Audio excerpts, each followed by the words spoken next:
dénk leen ma seen noppub diir ma tàbbal ci bànneex bépp coono bu ngeen doon dund ci wàllu yónnee ak jot xaalis jeex na takk ak TapTap Send mooy application bi mujj juddu waaye xéwé la lool ci askan wi rawatina yéen ñi nekkee Europe Canada ba États-Unis ma wax leen TapTap Send lu mu defaat ci lu gën a neex mooy yéen ñi dëkkee États-Unis Canada Royaume-Uni du ngeen fay dara ci bu ngeen di yónnee ak bu ngeen di jot xaalis 0 franc lii de xanaa nag mooy wàcc ba zéro waaye yéen ñi nekkee France Italie Espagne Allemagne ba Pays-Bas ak yeneen i réew bu ngeen di yónnee 2 euros rek ngeen di fay xanaa neexati na ak application bii di TapTap Send yéen ñi nekkee Sénégal nag seen mbokk yi nekkee bitim réew bu ñu leen yónnee xaalis ci TapTap Send mën ngeen ko récupérer ci Orange Money ak Wizall waaye neexul ba neexul daal coono jeex na ak TapTap Send da ngay dund lu neex.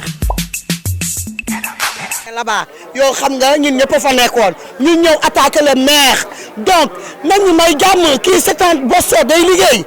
ñun dañoo ne le président xam nga lu ñuy xaar ci moom mu defaraat gouvernement bi te liggéey te bàyyi xale yi liggéey ñu liggéey quelqu'un comme Barthélémy Diaz quelqu'un comme Sonko quelqu'un comme Guy Marius Sagna na bàyyi jeunes yi liggéey nous on a besoin des jeunes qui travaillent au niveau du Sénégal léegi nag jeunesse bi ñoo taxaw temm ñun ñoo ko faloon na bàyyi xale yi ñu liggéey parce que ñun xam nga ça ne marchera pas avec nous. c'est la bonne guerre jàppoon ne li nga xamante ne moom mooy procès en appel le 20 bi ñu confirmé waat ko du bafoué ay droits yu baax. waaw comme j'avais dit rek xam nga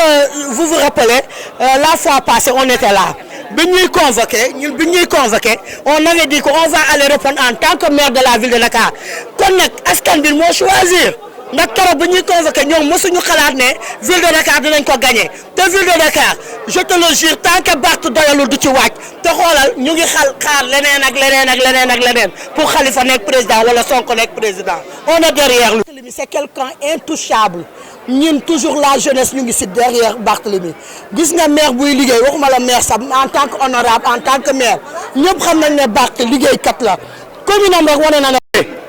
Macky Sall moomu réew mi. moomu réew mi jënduñu moomuñu te maa ngi àgg nag sëriñ si nañu wax ñu ngi ni mu ñu accueillir seen saal yooyu noonu mu nekk kilim topp leen nañu wax Macky Sall que mu bàyyi waxi troisième mandat que mu teg ko fële ay Amadou Ba na ko Amadou Ba moom dégg naa la wax président Sonko nag dégg naa la de waaye du ma tontu nag damay bàyyi ba mu des 6 mois ma doon la tontu déedéet boo ko tontu léegi day am lu ko neex Amadou Ba moom noonu non li mu wax yéen xam ngeen ko yéen journaliste yi non wax jooju jotagul fii ko xam nga tax a suuf. fii ku xamul taxaw suuf Amadou Ba seen tour mu ngi ñëw yéen ñi fi toog di xas Sonko yëpp seen tour mu ngi ñëw waaye na ngeen toog plateau la ngeen am fit am audace ngeen tout le mot troisième mandat après ngeen xool ndax yéen xamante ngeen wala réew la yéen réewu leen sax bu ngeen yaakaar ne Sénégal bi da ngeen fa dëkk di jël seen i ministre jël seen i policiers seen i gendarme toog seen kër yi yéen pareegu leen sax réew mi bu yëngatoo yéen ñëppay daw barki alquranu karim bu réew mi yëngatoo nañ dem rek.